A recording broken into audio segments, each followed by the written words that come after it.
Okie doke. So good afternoon, good morning, good night to everyone, wherever you might be joining us from. Um, my name is Julia Corvalán, and I am the Global Operations Manager here at the Poverty Stoplight. Welcome to another session of the Poverty Stoplight Innovation Week. We are so very happy to come together once again in this space, online space, to share ideas, experiences, and learnings around the Poverty Stoplight.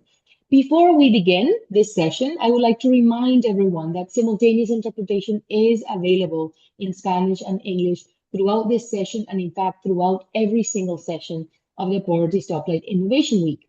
To activate it, please click on the interpretation icon, which is located in the bottom Zoom toolbar that you should see right at the bottom of your Zoom page, right? And you need to select the language that you like to listen to, English or Spanish. So, buenos días a todos, buenos días, buenas tardes, buenas noches, dependiendo desde dónde se estén uniendo en el mundo.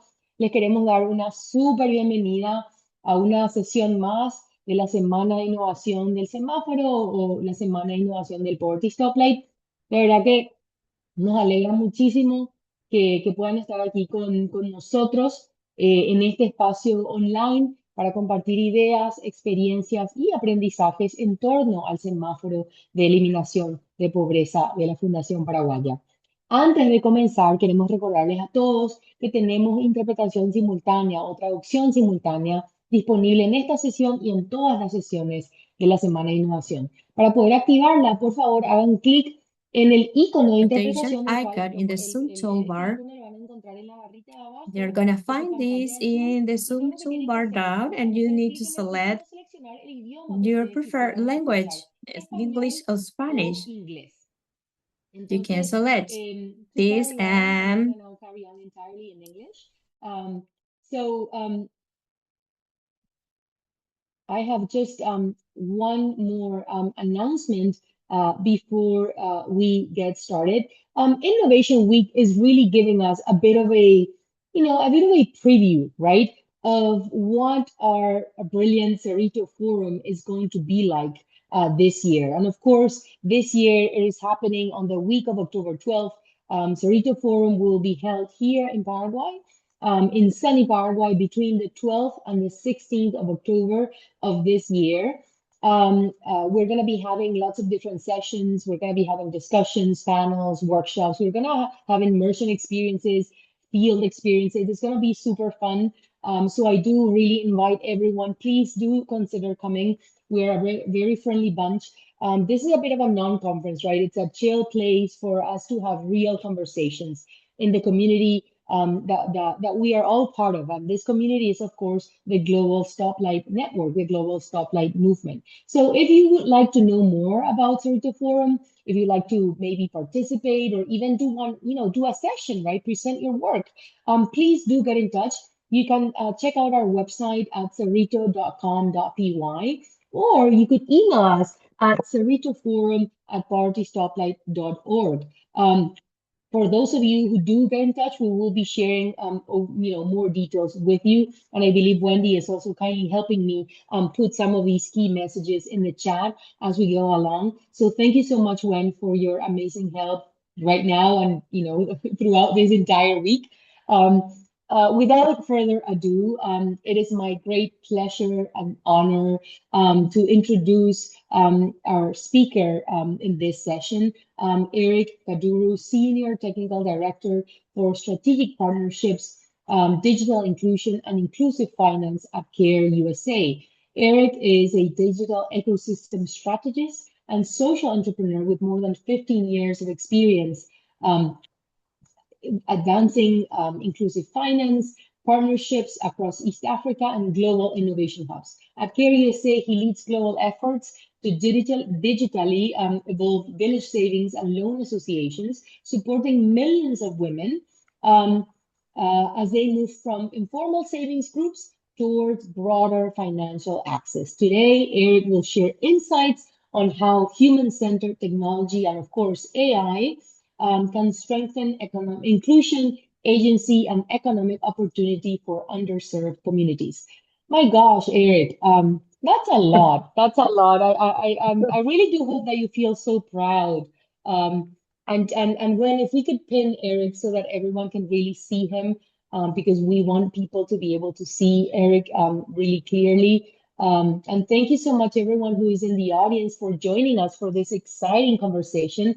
Um, I believe our is the recording on? Yes, it is. Okay. So Eric, my gosh, what a journey, what a trajectory, what a career.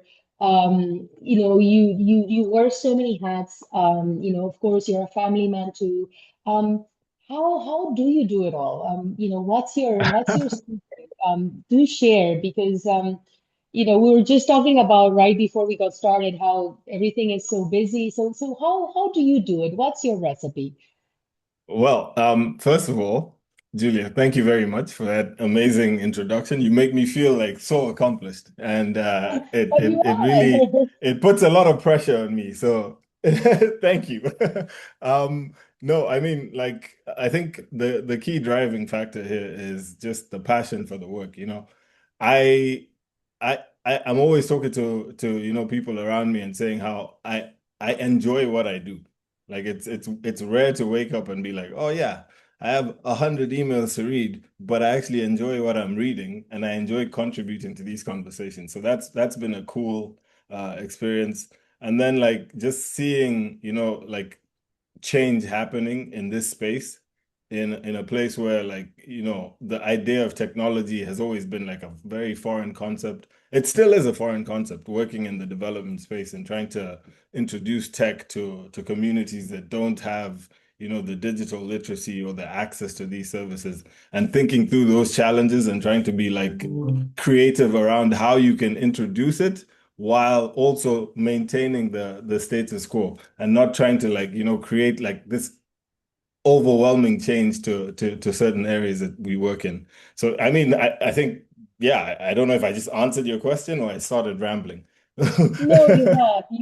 And listen, like we said, the idea is to keep this chill. The idea is for really everyone in the audience to feel that they are here with us, right? And in this space, right, which is such a special space for us because this space is part of the global stoplight movement, right? Which means so much to all of us involved. And I'm looking at Rob kindly joining us from the UK, and they've been with us on this journey for the past 10 years. And there's a lot of people, organizations, big and small, that have really put their hearts and soul into this work, Eric. That, as you know, because you are part of this work, as you know, it's complicated, right?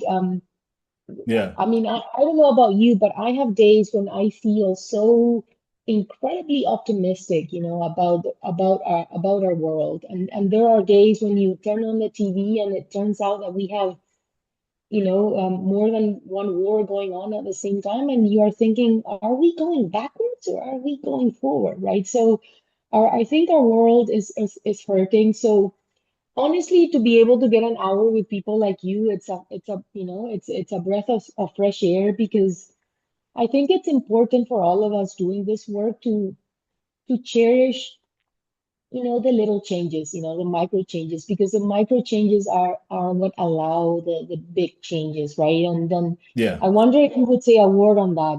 How do we keep faith? How do we stay strong? Because don't get me wrong. I am hugely optimistic, and like you, I feel very, very passionate about this work, and I see changes that honestly excite me every single day. But obviously, inevitably, you come also to those moments where you're thinking, "Oh my gosh, what do I do now, right? What can we do now?" Yeah.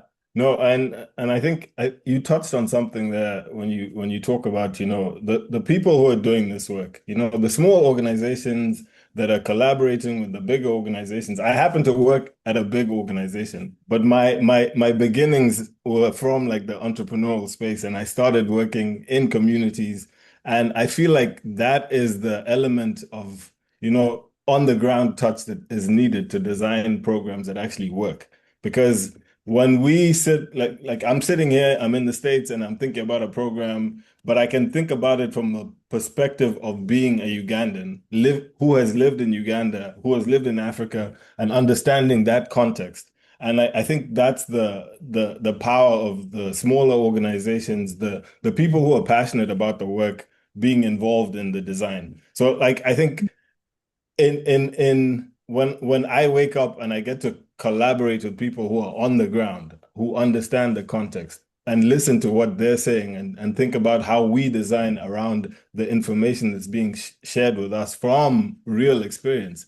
That's the kind of stuff that's like actually moving the needle in the work that we're doing. So that collaboration is the key thing. And it should be I actually think the bottom-up approach is the way to go. Like, because top down is like, okay, top down is more financial, but the bottom up is actually where the real change actually starts to happen. So I think Yeah. that's a big key element in keeping that faith alive and keeping that positivity, knowing that people in those communities are making the changes that they need to see happen to get this kind Yeah. of transformation done. Yeah, yeah. Yeah.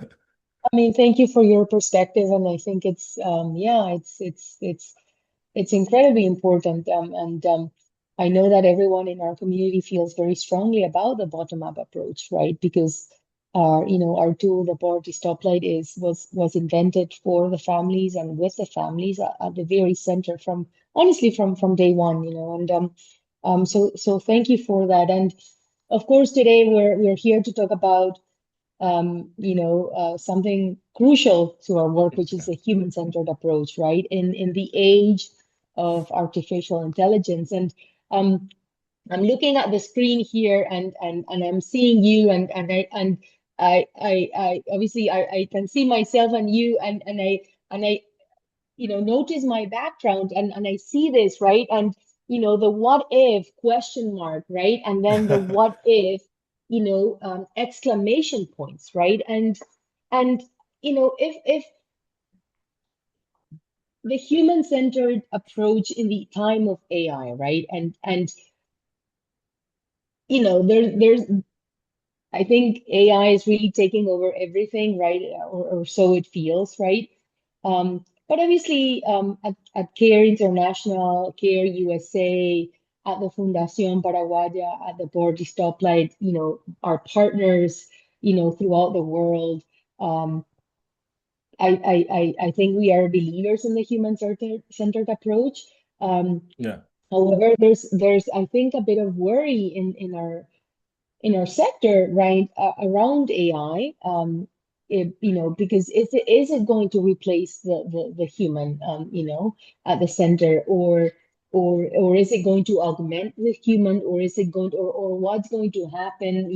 Are the jobs going to go? There's a lot of questions. So as you try to put together some answers, obviously from your perspective, from your life perspective, would you mind trying to come up with an answer for us? Keeping in mind that, not this, what if question mark, but, from a place of hope, right? What if exclamation point? What would you hope for the human-centered approach as we get further and further along into the age of AI? Yeah. So it's an interesting topic because I still think even with AI and all the advancements around this space, the people still come first because machine learning, it's learning from somewhere. So like Mhm. the understanding of local context, the understanding of experience, the understanding, those are things that are being put into artificial intelligence to make it more realistic and more relevant. So I feel like designing from a people first perspective to introduce artificial intelligence into any of the work we're doing is going to be the key to like actually making this work useful. So, or making Mhm. AI tools useful. And the reality is, if you're not keeping up with AI, you're probably gonna get left behind, and it's unfortunate because I remember when it first started and everyone was talking about like, I don't trust it, I don't trust it. Unfortunately, you just have to adopt. You conform or die. That's one of the sayings that people use. So understanding how to use it in the context of the development space is crucial to how we benefit from it. So when we're designing programs, I'll give an example. So I'm talking to like Yeah. a researcher, And I'm like, hey, listen, you need to learn how to use AI because, I can pull some of your writing, some of your research and feed it to this thing, and it'll churn out work that's exactly the same as you. And that kind of makes you irrelevant in this equation. But if you're using it and using all the experience that you've had in the past like 15 years, 20 years in this space, and building an AI tool to actually serve that purpose of like doing a research paper, but then having the experience behind it to actually develop the way it thinks through the research and how it analyzes data, that's the use that we need to be focused on. So having community design sessions, because I can't go to a village in Cote d'Ivoire and start talking to people about AI when they haven't actually experienced how to use a smartphone. So like, how do I use AI to develop curriculum that can train them on how to use a smartphone and then slowly build out that capacity to get them to a point where they can use AI? And that's how we have to start thinking about it. And obviously for the obvious things of, writing concept notes and emails, and Yeah. it's fantastic to read emails that are so grammatically correct, and everyone is now like we're all like perfect writers. We're Shakespearean writers, if you want to call it that, based on AI. Yeah. So like I feel like, yeah, but it is a double-edged sword though, because it could create problems if you don't engage in that human-centered design thinking. Because now you start designing things that are beyond, reach. They're not addressing actual issues on the ground, and that can start to create some problems. I've seen people send, concept notes, and I'm like, huh? Where did this come from?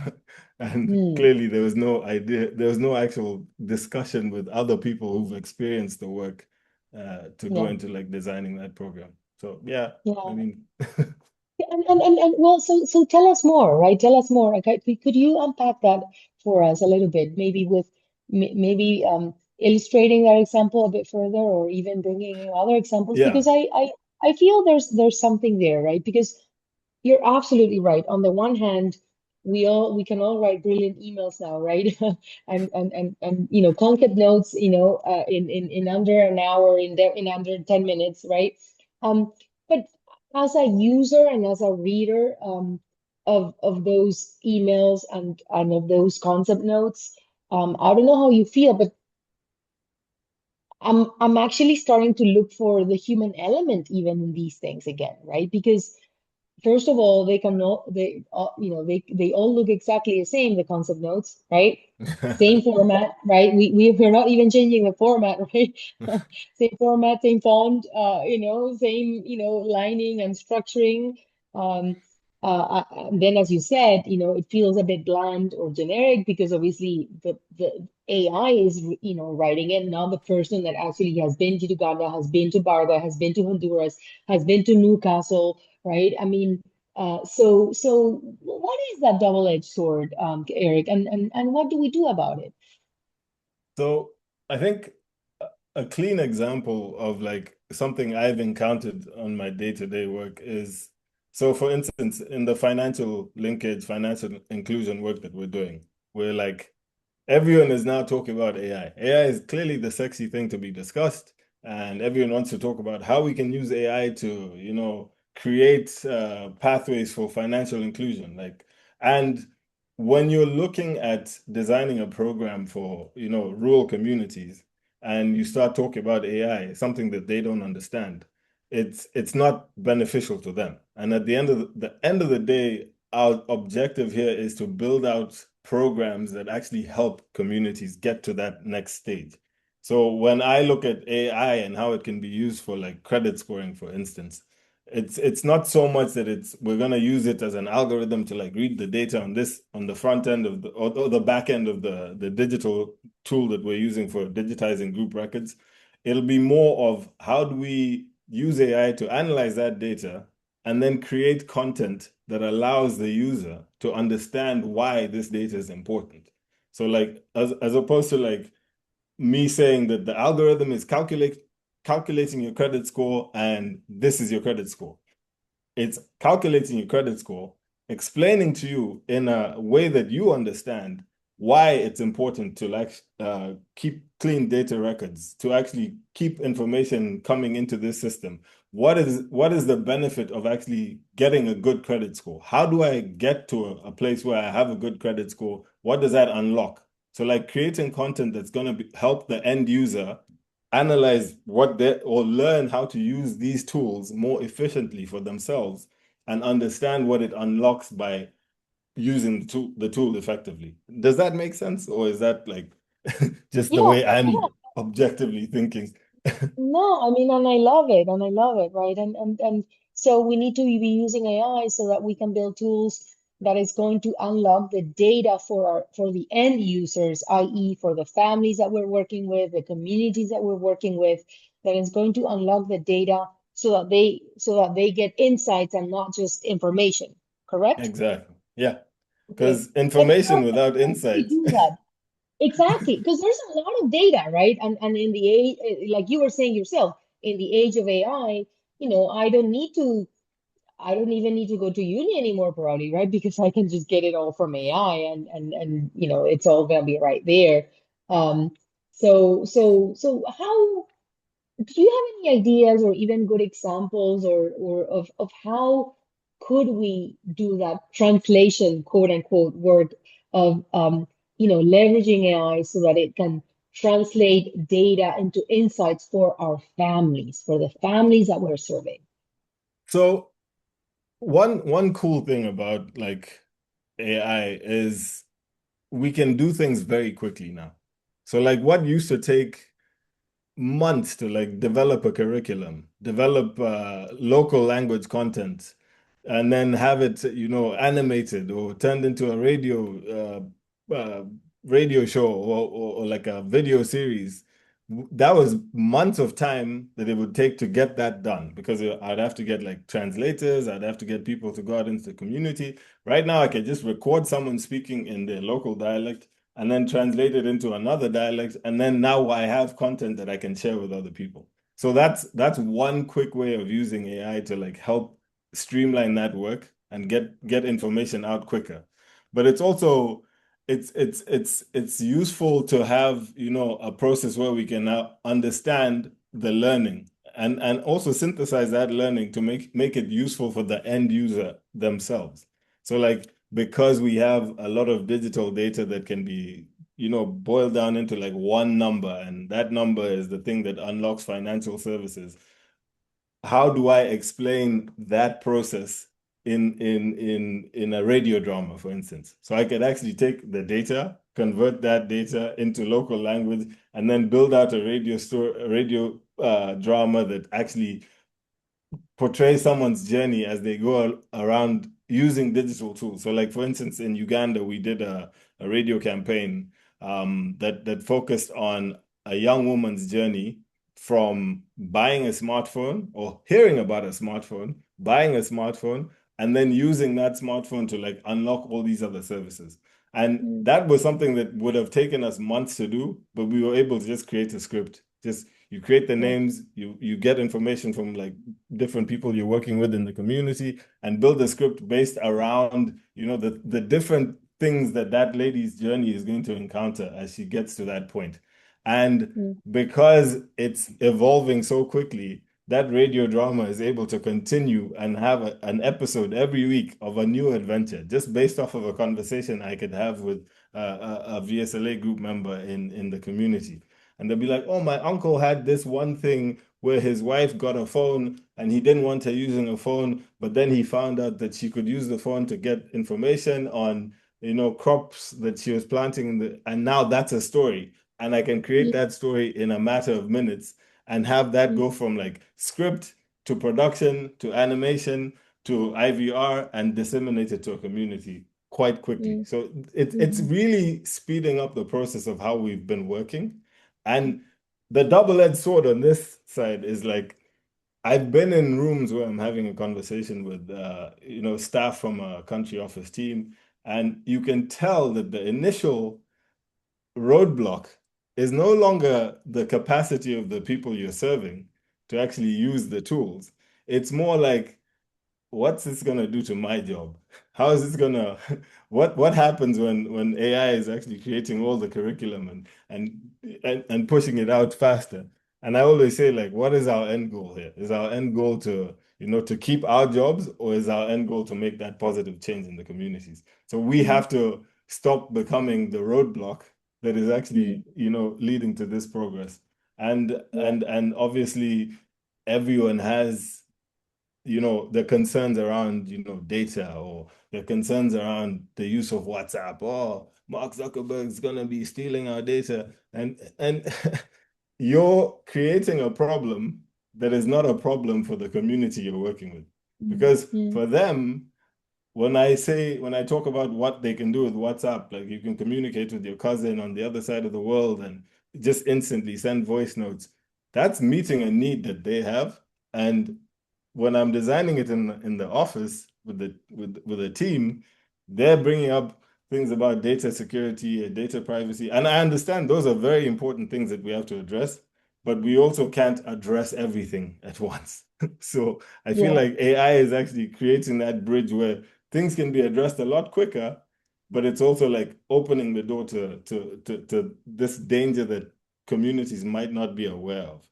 And for us, it's like, how do you balance it? How do we? Yeah.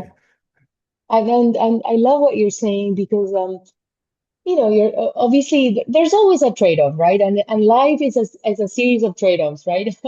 I mean, we cannot be in more than in more than one place, right? And then we are not omnipresent yet, at least. And then so I thank you so much for these real examples, right? And I love what he just said because let's not create problems where they are not, and then and always thinking about our end goal. So I really love these messages, important messages that you have for our audience, for our community. And I love the example, Eric, that you were giving, this radio program that you put together very quickly using AI, because um, yeah, radio stay still plays a big part in the work that we do, right? And more importantly, in the lives of the communities that we are serving. And I think of, I'm in Paraguay right now, and we work with thousands of women, right? Thousands, and they all listen to the radio, and definitely all of them are on WhatsApp. Like 100% of them are on WhatsApp, just like we are all on WhatsApp. And to arrange this session, you and I were speaking via WhatsApp for weeks, Yeah, right? And yeah. a lot of our partners in the global Stoplight community, we all communicate via WhatsApp. Obviously, we have email and everything, but so I love what you said. Keeping things practical and real, and thinking of WhatsApp, right, as another tool, as another channel, and because I really loved the radio example that you gave, because you're Yeah. absolutely, right on the money. Radio is a great, because if anyone can access radio, right, or most of the time anyway.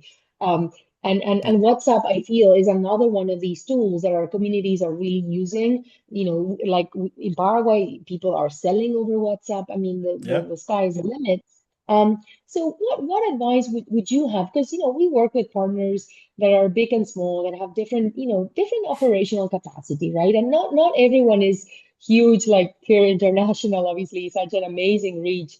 But so what advice would you give for even like our smaller partners, right? That maybe, I mean, no one has unlimited budgets, right? But so how are there other tools, other channels that that you have encountered are pretty good in getting the ideas moving fast, the content that is actually going to be of use to our families, to our communities? Yeah.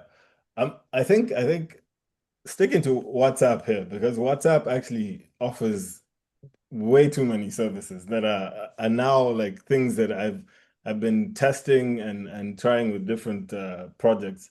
So one of the things that I saw, like obviously in the US, WhatsApp is not as popular as it is everywhere else in the world. But when you find a WhatsApp group, and WhatsApp introduced this platform, WhatsApp communities, And I think I remember when I first saw it, I was like, oh man, this is so cool because this can actually aggregate a lot of people into one space. And basically, I started creating a community of different, practitioners that I'm working with. So it'll be like a country office team, it'll be like trainers in the field, and I would ask the trainers to go and invite other trainers that are in their communities that we might not necessarily work with, but have different experiences. And that WhatsApp community kind of spiraled and grew into this huge thing that like it turned into like a network of now community practitioners and organizations that are in these communities. And it's spread from Uganda and moved into Kenya. And now it's like a place where people are constant. I literally had to mute it because it's beyond anything that's of use to me. But like there are times where I'm trying to find out something about we're looking for ag extension services in this particular community. Does anyone know someone who's been trained in that? And just because there's a WhatsApp group where people are communicating on a daily basis, you can actually get that feedback rapidly. And I would use it the same way. Like a lot of times we'd go out to the field to get information. So like we'd send out community-based trainers, they go out to the field and they collect data on like Kobo or whatever platform that they're using. And when WhatsApp started to introduce things like polls and audios, I'd be like, hey, can you just go to the group and then ask these questions and then send me a video recording of the answers? That's real-time data that I'm collecting from the States with people in Uganda right Yeah. now. So I don't Yeah. have to wait for a budget to be sent out and someone to be sent to the field. There's a day that the community-based trainer is in that field visiting that group. I can get that information rapidly. It costs both of us less money. It's a lot faster. Obviously, when it comes to like monitoring and evaluation, there's different processes. So like this is where it starts to get a bit more complicated because the way data is collected has an effect on how it's reported. So you have to think about how you build that into your programming. I wrote a few briefs on this and I'll share them with you after and you can take a look.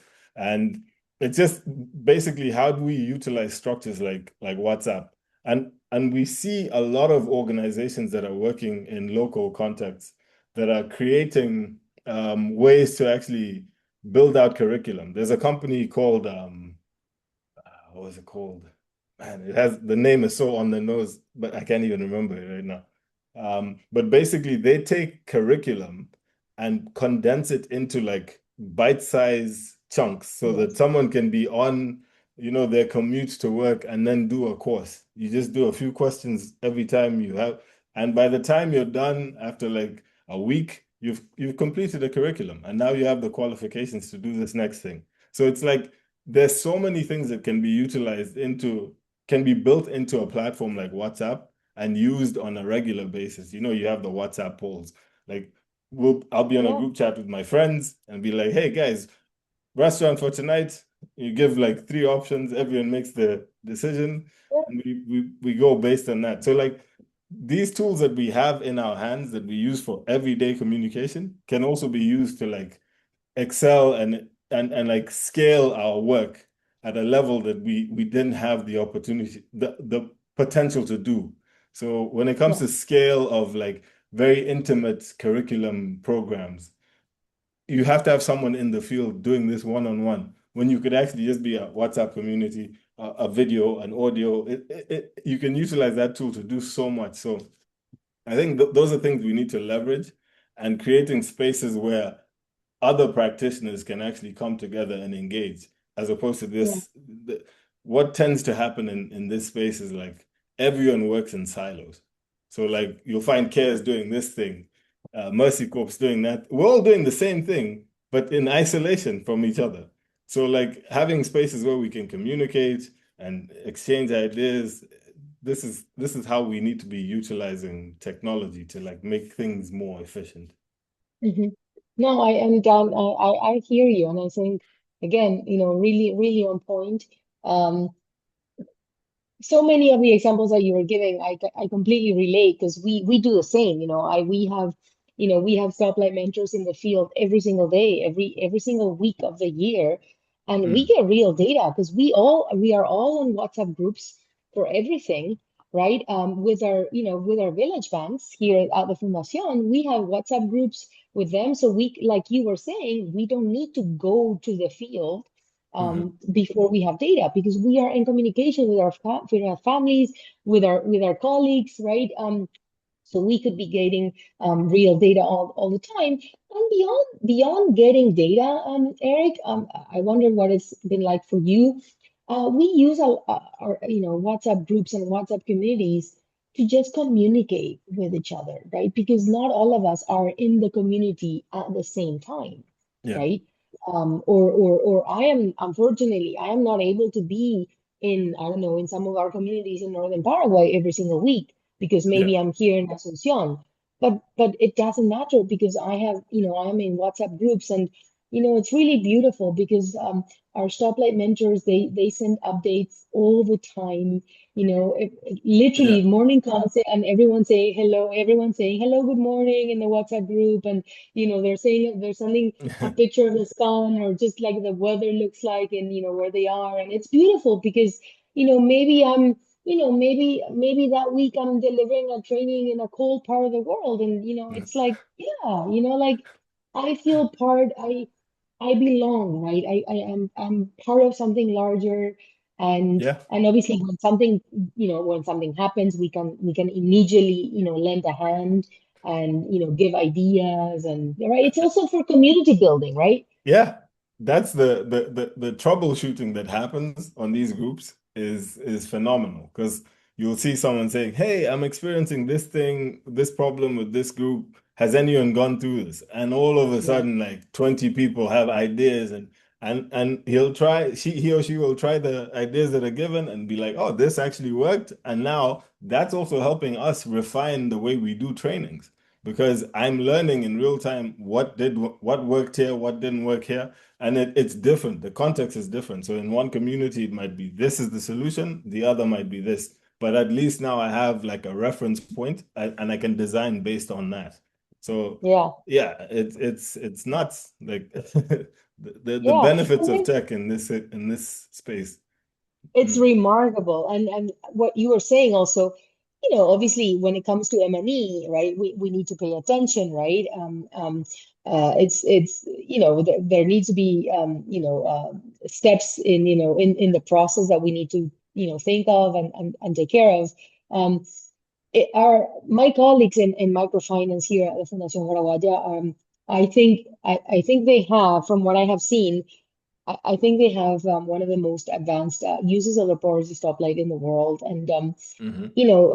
before they used to have our we used to have our clients in microfinance do the stoplight every 12 months, right?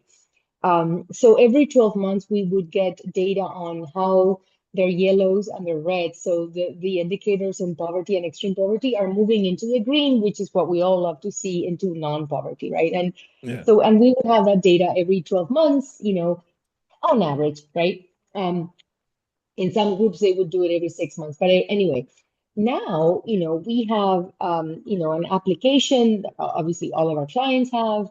They can access their stoplight, right there and then, their life maps, which is the results of the stoplight.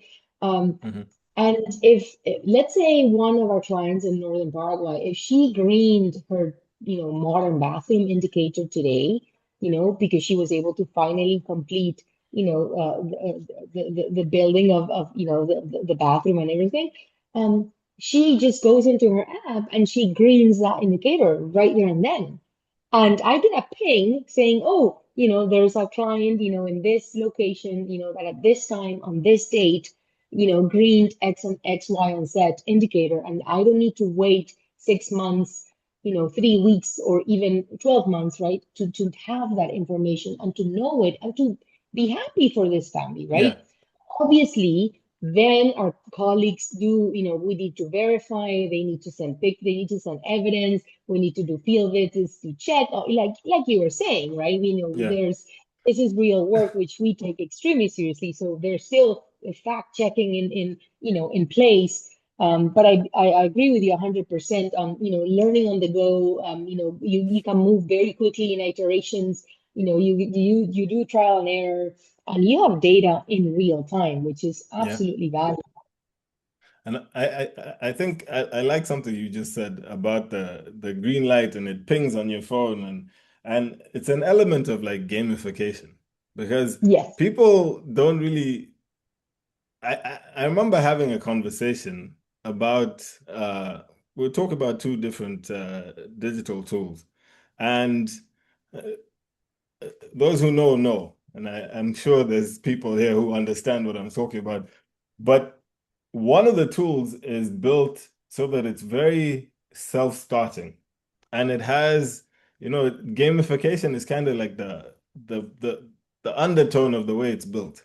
And as you see people use it, they're able to learn how to use that like more effectively because it's like, oh, I achieved this. You reach marker 6 and hey, congratulations, and like a little animation or some noise or balloons Yeah. shoots out. And I remember someone saying to me that this is so ridiculous that this has this because you're dealing with adults. Adults don't need this. And I'm like, actually, the data shows that this is actually more engaging for people who are learning for the first time. So you could be 50 years old, but that balloon popping and like, hey, congrats, you did it, is such a morale booster. So like something Yeah. like the green light popping up and showing other people that you've achieved that milestone Yeah. incentivizes the next person to be like, hey, okay, Julia just got there, let me get back to my phone and do the same thing. And it's like these are the little things that you don't realize are useful, but actually make a huge difference in some of the communities you work in. And I'm not saying it works across the board, but it I think it's something to be spotlit, if you want to put it that way, so that Yeah. everyone understands that this is something that can actually change the way information is absorbed. Yeah, no, Yeah. anyway. I know, but I agree with you. Gamification is a part of it. Um, we also do a lot of contests, in our microfinance program, so that they can green. So, well, to give them incentives to green some indicators that are particularly challenging, like, dental hygiene, for instance, Mm, or dental care, or modern bathrooms, elevated kitchen. So yeah. we run contests, across all the country, in the entire country, where, our village banks will say you and I are in the same village bank, right? So I nominate, all of the group nominates Eric, and Eric will enter the contest to to get, to recover his full smile, right? And then, what happens is that the group is coming up with the money, that we are, I don't know, we're going to be selling, little pastries over the weekend to get the money so that you can go to the dentist and yada, yada, yada. 6 months later or 6 weeks later, you know, a few months later, the contest finishes. Even if you didn't win the contest, you got your full smile back, right? Um, True. so it's beautiful, and the group did it on their own. The Fundación never gave them money for you. The community did it all themselves, and so it's a really beautiful thing. Do you have any other ideas, like, examples of, even like with it, because obviously then you can use WhatsApp and use AI to come up with these little Yeah. beautiful little transcripts and videos to send via WhatsApp. Do you have other examples like that when, you can be using AI along with tech to really incentivize people to, yeah, to make it fun, to make it a bit, rewarding, and Yeah. keep the ball rolling, let's say, right? No, I think it all boils it kind of circles back to the human-centered approach and the importance of community in this space. So like for CARE's big success is in its engagement with the community, bringing Yeah. like-minded people together to achieve a goal. And that goal is achieved either through, competition, through, collaboration, but it's all based on the fact that a community is the backbone of this change that's happening. And Yeah. with the financial inclusion work and the linkage work we're doing, it's all about, creating visibility. So these communities exist, these banking structures exist, the money exists, it's circulating informally in this community. How are we getting it to a point where other people start to recognize that is actually a functional system? And through what we've been testing and trying in different countries and the systems that we're building around digital financial inclusion and integrating artificial intelligence to, analyze data and create, systems that train people on to better understand the benefits of, better savings, better record keeping is going to be the thing that unlocks that change. And again, everything that we do in this space has to be built around that central element being community engagement.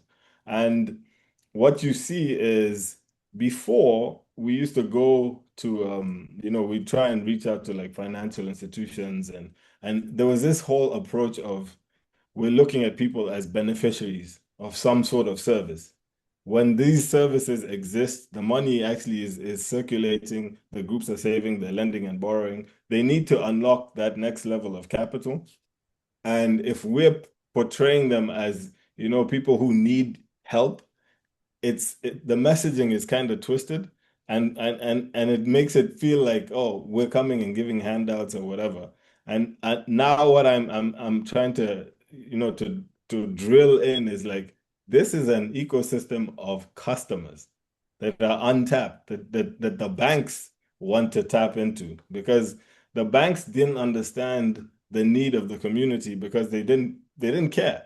They had no visibility, and this is where technology is actually creating that change. It's shifting that narrative from like once you've digitized the group and you have clean records and you have a process in which those records can be shared with some sort of credit scoring bureau, how you integrate technology into like building out the algorithm that credit scores these groups and shows that the money that's moving in that community is real money. You're now creating visibility with a financial institution who can then come and work with that community and design products for that community, as opposed to designing products that just live in the ecosystem that no one actually has access to. So like we are the bridge between the two worlds, but technology is the actual thing that's actually making these connections happen, making them realistic. And I don't know if I answered your No, question. I think it's, I know, I think, um, I just, I mean, I could do this with you for days, probably because I can really relate to what you're saying. You're basically saying, digital transformation begins with local demand. It doesn't begin with technology, it begins with local demand, i.e., it begins with the community, right? I 100%. think that's what you're saying, right? That is what I'm And saying. and it's an important distinction, I believe, is what you're saying, right? Mm. So thank you for that important reminder. The time, literally flew by, and I do want to leave space for our audience to engage with you because I know some of them must be eager to do so. So if you're with us, if you want to turn on your mic and just engage with Eric, because as you can see, he's a lovely, lovely man. And he'll be happy to answer your questions about obviously about AI, digital inclusion, financial inclusion, the human-centered approach. I mean, he's got literally decades of experience working across many parts of the world. And Rob, yeah, please come in, Rob, and yeah. Oh, well, yes, I mean, thank you, Eric. It was a great discussion, and I find myself agreeing with 100% of what you were saying. And I was really, really struck by something you said at the beginning about the nature of large language models and AI, and how it struck me that because of the sort of bringing it back into the poverty stoplight methodology, the bit that's missing in all of those models is the voice of people in those communities, isn't it? And the huge opportunity that there is within the way that this methodology works to capture that story, those stories, those those individual experiences, so that the large language models can build their responses based on that, which is just not there at the moment, or not sufficiently, I think is a tremendous opportunity. So here you articulate all of that subsequently was brilliant. Um, so yeah, I think that our movement that is getting better at doing that, and how that will feed these models. And also, you were talking about the digital exclusion, and I guess that's where this also fills that gap too, isn't it? Because if the consequence of being able for us doing our job with our partners to be able to encourage that capture of those stories within the methodology, if people are not digitally connected, they're still making this massive contribution to what comes as a result of that interaction.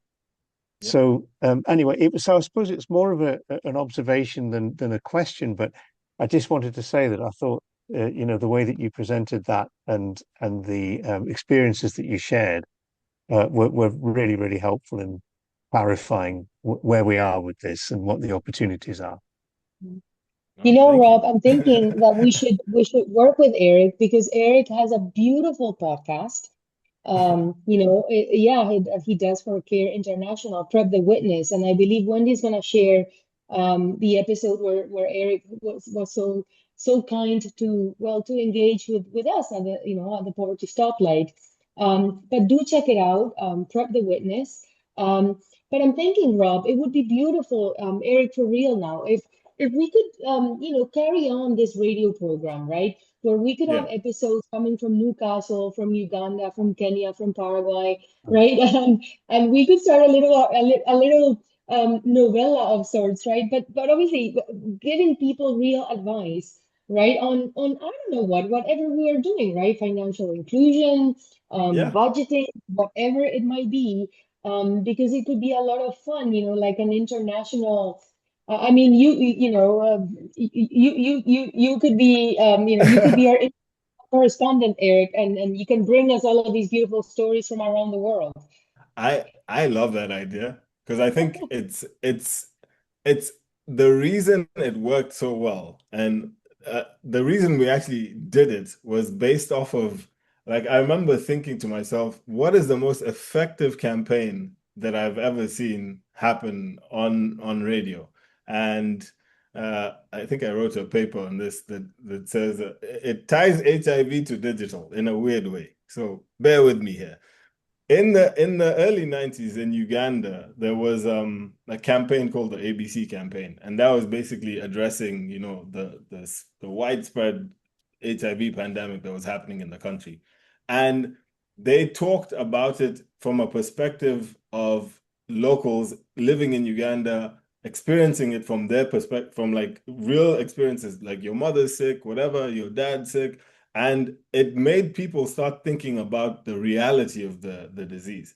And that's the kind of approach we took with digital. Is like, let's build this around the journey of a young woman talking about the things that she experiences, the conversations she's had. And it's like a radio drama, and it's like edutainment. There's a message in there on every episode, but we run this for 8 months. And it became such a thing that people are tuning in. It's like you're tuning in every week to hear about Amina's journey. And I feel like we could do that across the globe with different Yeah. things. And the context will be so specific to the place that the radio campaign is running. But that's how you scale messaging at a level that actually reaches people and engages with them on a personal level. So you don't have to have like the sit down and have a conversation with each household, but you have a story that resonates within that community, and now everyone's engaged and having that conversation within the household. So like, it's such a small thing, but it has such a transformative effect in the long run. So I Yeah. think that's a beautiful idea, and I'd love to work with you all to just coordinate and come up with Let's like get some let's story. get on it, because we know Rob and his team Signal, they do wonderful case studies, beautiful case studies all the time, and they've done so many already, really good stories right from from several parts across the UK, and many of our partners have beautiful real stories, right? And that's the most beautiful thing. These people, families go through the most spectacular changes, because they did it by themselves, for themselves, Yeah. and often, obviously, with help of the community. And thank God Rob is in the UK. He'll get the BBC on this straight away, right, Rob? I mean, you can do it. And Eric will bring in care, and we will make it happen somehow. Yeah. Definitely. Nice. Okay. I mean, I don't know if anyone else. I can see Humberto, you're with us. Do you have a question for Eric? Or anyone else? I see there's many of you still online, or our friends at Polaris in Brazil. I can see Melissa with us. Many of us are here. So does anyone else have a question for Eric? Do not be shy. Or not. I'm good. I don't need questions. I mean, yeah, well, let me ask you this, because obviously we are approaching time. You've shared so much with us and so generously. What would be your closing message, Eric, I guess, for how do we stay human, and how do we keep the human in the very center and heart and soul of our work, in the era of AI? What is the message for this community? Um, I think I'll keep the same message and just be like, it starts with the people first. It's a people first approach, community focused, and addressing real needs. As long as that's the focal point of how we design and develop our work, I think we'll make the positive strides. It's a lot of things to be tackled, but chipping at it small, one brick at a time, I guess, is how we build it. Yeah. Yeah. Yeah, like we say here at the Global Stoplight Movement, it's one indicator at a time, one family at a time, one household at a time. And listen, we are making huge strides, like 600,000 families, more than 1 million stoplights, 63 countries, and hopefully 65 by Christmas, right? And then, slowly but surely, right? I mean, pole pole, right? Pole pole Pole for pole. sure. Pole, like they say in East Africa, slowly, slowly, you will kill an elephant, right? I mean, slowly, slowly, you will get very far, right? And for sure, if I think if we keep working together as a community, as a movement that we are, like they say in beautiful Kenya and Tanzania, Hakuna Matata, right? Hakuna There will Matata. be no problem, right? And such a beautiful language, Kiswahili. I miss, yeah, I certainly miss living in Africa to this day. And thank you, Eric, for your warmth, for your humanity, for your real life examples. You are an inspiration, the work that you're doing. Congratulations. And thank you for sharing your expertise with us. We'll get on this international novella idea, right? I love The it. radio program, the Stoplight radio program, hosted by Eric Kaduru. I love it. I'm absolutely here for it. And thank you so Okay, much for having me. thank you. Thank, Thank you so much, Eric. Thank you to everyone for being here. We still have one more session today, on large language models, no less, that are robust for poverty elimination. And then, of course, tomorrow and Friday, there's a lot more coming your way. Keep tuned, right? In the background, I'm gonna sign up Rob from Signal UK and Erica Duri. We'll get on this Global Stoplight radio program idea, and hopefully you'll hear from us on that. And thank you, everyone. Do consider coming to our conference the week of October 12th here in Paraguay. And thanks, Eric. Thank you so much. Take care. See you soon, my thank you, friend. everyone. Bye. Bye.